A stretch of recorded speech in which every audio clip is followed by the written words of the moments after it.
शुरुआत से कहा जा रहा है कि लड़ाई दो मोर्चों पर है और अब लड़ाई यूक्रेन के साथ साथ बाइडेन बनाम पुतिन भी खुलकर आ रही है। जिस तरह से पुतिन यूक्रेन पर हमले कर रहे हैं और परमाणु हथियारों के इस्तेमाल की धमकी दे रहे हैं, ऐसे में बाइडेन की अगुवाई में नेटो देशों ने इमरजेंसी बैठक बुलाई और ब्रसेल्स में पुतिन के खिलाफ जो ब्लूप्रिंट तैयार किया वो ऐसा प्रतीत होता है कि वर्ल्ड वॉर की तैयारी से कम नहीं है। हम आपको दिखाते हैं हमारी ये अगली स्पेशल रिपोर्ट।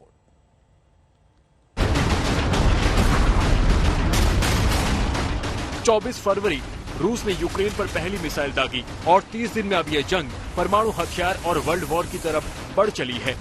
अभी तक यूक्रेन के राष्ट्रपति जेलेंस्की नाटो चिल्ला रहे थे और रूस से लड़ने के लिए अमेरिका समेत पश्चिमी देशों से हथियार और गोला बारूद मांग रहे थे, लेकिन पुतिन ने ये कहकर अमेरिका और नाटो देशों का पारा चढ़ा दिया कि अगर कोई भी नाटो देश यूक्रेन युद्ध में कूदा तो अंजाम इतना न सिर्फ भयावह होगा कि इतिहास में याद रखा जाएगा।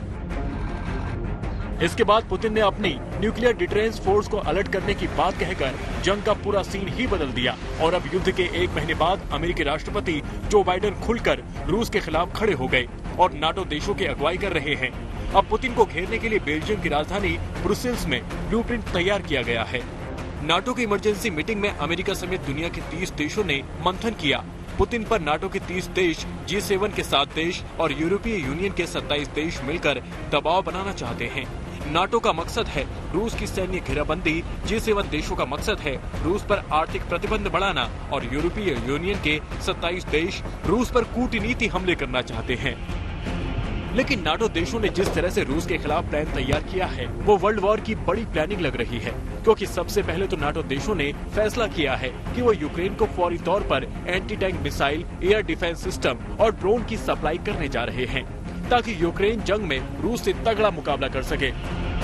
नाटो देशों ने रूस की परमाणु धमकी के मद्देनजर समंदर से घातक प्रहार करने का प्लान बना लिया है। अगर रूस यूक्रेन से आगे बढ़ता है या फिर परमाणु हमला करता है तो नाटो देश समंदर में तैनात अपने घातक हथियारों से रूस पर वार करेंगे और इस तरह वर्ल्ड वॉर हो सकता है।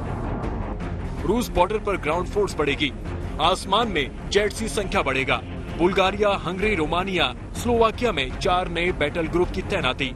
यूरोप में 1 लाख अमेरिकी और 40,000 नाटो देशों के सैनिक तैनात होंगे। Pact leaders will agree to strengthen NATO's posture in all domains, with major increases to our forces in the eastern part of the alliance, on land, in the air, and at sea. The first step is the deployment of 4 new NATO battle groups in Bulgaria, Hungary, Romania and Slovakia. America, NATO और यूरोपीय union की इस बैठक से Putin का खून खौल रहा है। अगर अमेरिका और नाटो देशों की प्लानिंग और पुतिन की जिद से तीसरा विश्व युद्ध हुआ तो कौन सा देश किसकी तरफ होगा वो भी सुन लीजिए।